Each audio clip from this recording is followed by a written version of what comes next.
saya Speaker Rahayu Ramadayanti dari Universitas Wiraraja Sumeneb. Pada video kali ini, saya ingin sedikit menjelaskan tentang usaha mikro kecil dan menengah atau UMKM. Baik, apa itu UKM? UKM adalah kegiatan ekonomi rakyat yang berskala kecil dengan bidang usaha yang secara mayoritas merupakan kegiatan usaha kecil dan perlu dilindungi untuk mencegah dari persaingan usaha yang tidak sehat. Undang-Undang Nomor 20 Tahun 2008, pengertian usaha kecil menengah membagi ke dalam dua pengertian, yaitu usaha kecil adalah entitas yang memiliki kriteria sebagai berikut. Yang pertama, kekayaan bersih lebih dari 50 juta rupiah sampai dengan paling banyak 500 juta rupiah, tidak termasuk tanah dan bangunan tempat usaha. Yang kedua, memiliki hasil penjualan tahunan lebih dari 300 juta rupiah sampai dengan paling banyak 2 miliar 500 juta rupiah.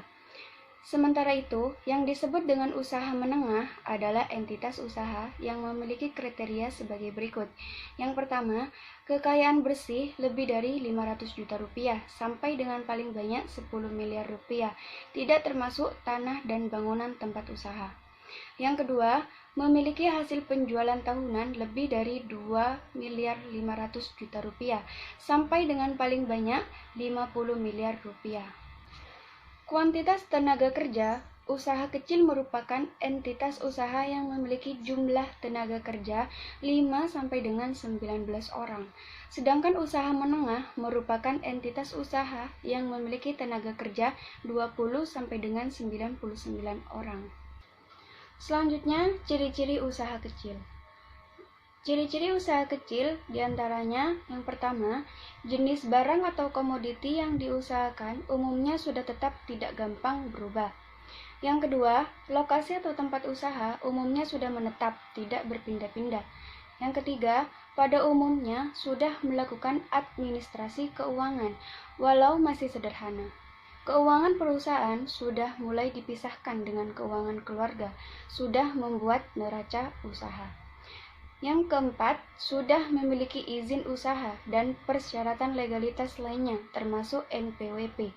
Yang kelima, sumber daya manusia atau pengusaha memiliki pengalaman dalam berwirausaha. Yang keenam, sebagian sudah akses ke perbankan dalam hal keperluan modal.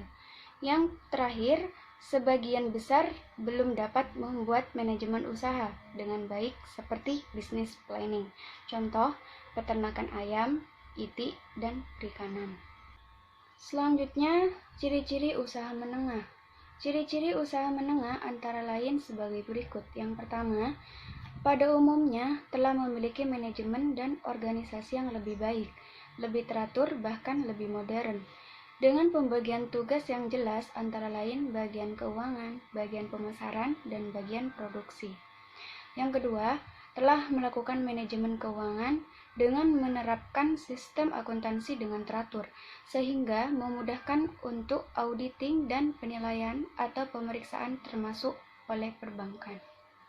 Yang ketiga, telah melakukan aturan atau pengelolaan dan organisasi perburuan. Telah ada jam sostek, pemeliharaan kesehatan, dan lain-lain. Yang keempat, sudah memiliki segala persyaratan legalitas antara lain izin tetangga, izin usaha, izin tempat, NPWP, upaya pengelolaan lingkungan, dan lain-lain.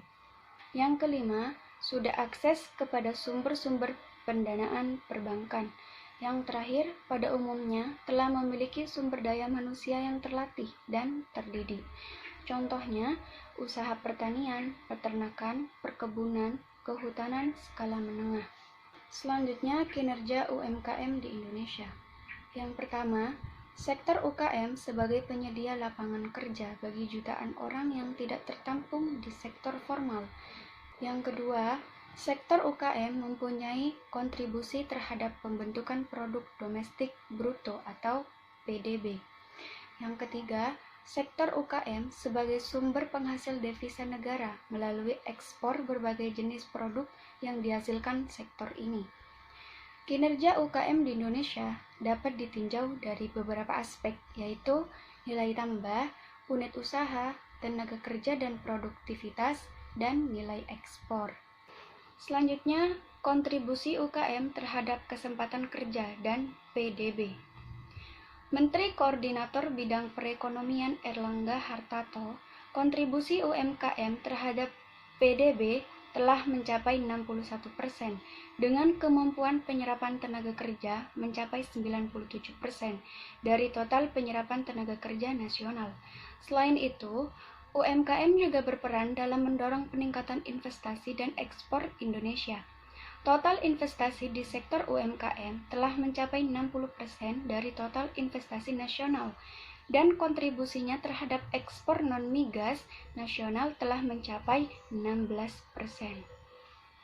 Selanjutnya, peluang dan tantangan bagi UKM dalam liberasi perdagangan. Kementerian Koperasi dan UKM telah mencanangkan berbagai program strategis seperti Gerakan Kewirausahaan Nasional atau GKN, pengembangan inkubator bisnis, pengembangan dan perluasan pasar produk UMKM. Namun, pemerintah masih luput untuk fokus pada pengembangan sumber daya manusia dan teknologi untuk meningkatkan kemampuan inovasi dan mutu produk sehingga produk UMKM Indonesia bisa diakui secara internasional. Baik, itu saja yang dapat saya sampaikan. Semoga video ini bermanfaat bagi kalian yang membutuhkan. Saya pamit undur diri, kurang lebihnya mohon maaf. Wassalamualaikum warahmatullahi wabarakatuh.